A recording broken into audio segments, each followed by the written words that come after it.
pour revenir sur la question des femmes, sur 2 points. Le premier point, c'est la matrilinéarité qui n'est absolument pas validée dans l'Ancien Testament, ni même dans le Nouveau Testament d'ailleurs. Toutes les généalogies se font par les mâles et pas par les femelles. Et même d'ailleurs dans la façon dont les Juifs s'appellent, ils sont fils d'eux, fils d'eux, fils d'eux, fils d'eux.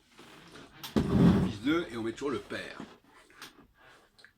Et les généalogies, effectivement, font apparaître cette succession. Donc la matrilinéarité semble une invention tardive, dont il faudrait essayer de comprendre la raison, mais ce n'est pas très important. Ce qui est important, c'est de rappeler que c'est par les mâles que ça se passe. Maintenant, il y a un argument qui va à l'encontre de ce que je dis, c'est quand Isaac va chercher femme dans la tribu de sa famille, de sa famille paternelle, et ça sera la même chose pour Jacob, d'après ce que dit évidemment le texte du Pentateuque, de la Genèse. Alors, ça veut dire qu'ils sont pas prêts à se marier avec des femmes du coin de Canaan. Alors, comment comprendre cela, si ce n'est parce qu'il est important que l'enfant naisse de mère juive.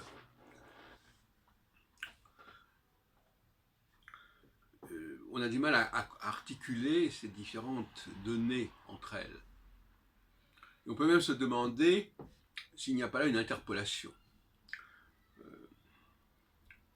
D'ailleurs, Moïse lui-même, Joseph aura des enfants avec une femme qui n'est pas juive, ou hébraïque à l'époque, et Moïse épousera une femme qui n'est pas juive. Donc finalement, il semble que cela signifie avant tout c'est un facteur purement religieux. C'est-à-dire qu'il faut que l'homme juif fasse un enfant avec une femme de religion juive convertie au judaïsme. Ce qui est normalement le cas. Mais il y a là quand même une interférence qu'on peut essayer d'expliquer éventuellement, parce que tant qu'à faire, il vaut mieux que la femme soit juive et qu'elle soit née dans une famille juive, encore que là ça pose un autre problème, à savoir que le judaïsme ne serait pas né avec Abraham, mais qu'il y a une lignée, il y a une sanguinité beaucoup plus ancienne, ce qui remet en question l'idée justement de conversion.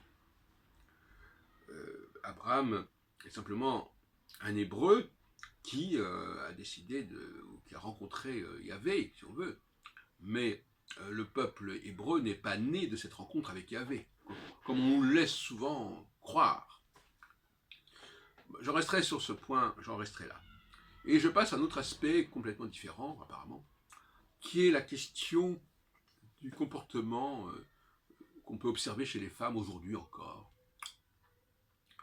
À savoir, je prendrai un exemple qui s'est présenté lors d'un de mes cafés philo McDo, à savoir une jeune femme, parce qu'il y a très peu de femmes dans ce café philo, il y a des hommes qui sont généralement assez cultivés.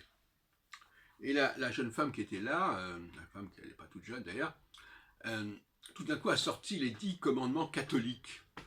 Et elle ne savait pas que ces 10 commandements étaient déjà là, complètement exposés, et repris d'ailleurs tels quels par le christianisme, dans les ouvrages, dans la Bible, dans le livre de l'Exode et dans le livre du Deutéronome.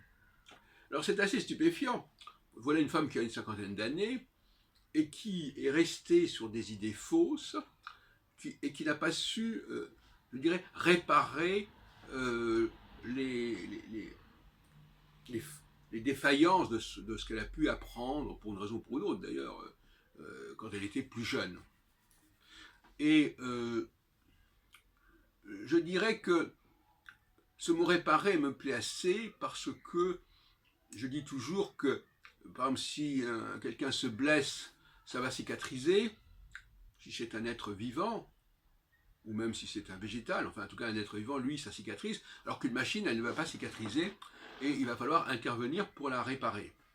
Eh bien, la femme est un peu comme ça, sur le plan de la culture, du savoir, à savoir qu'elle n'est pas constamment en train de compléter, de réparer ses insuffisances, et nous avons tous des insuffisances au départ.